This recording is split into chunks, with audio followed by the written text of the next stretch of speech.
Imagine a history book where every image is a lie. For centuries, that's exactly how Africa was portrayed through the lens of colonial artists, missionaries, and mapmakers who erased entire civilizations with a single stroke of their pens. But in 1964, something revolutionary happened. UNESCO launched a project to rewrite Africa's history from the inside out. This is the untold story of how illustrated books, maps, then photographs became battlegrounds for truth. The first images Europeans published of Africa weren't just inaccurate, they were weapons. Take the 1905 Illustrated History of South Africa, which claimed to tell the real story.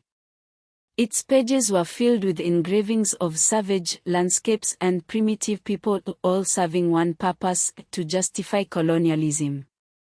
These images didn't just decorate textbooks, they shaped how the world saw Africa.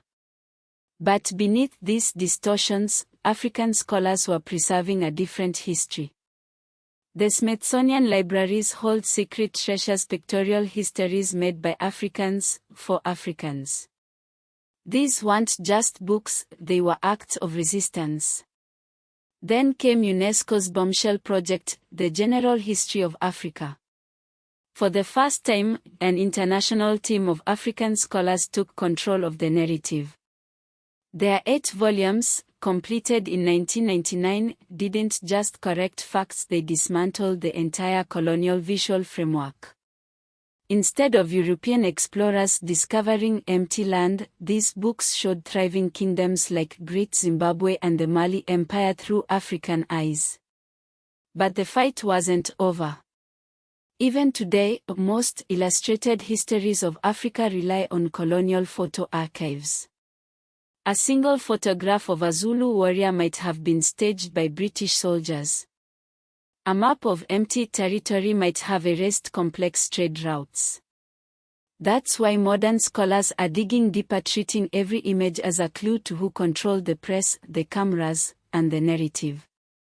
In South Africa, the battle over visuals turned explosive.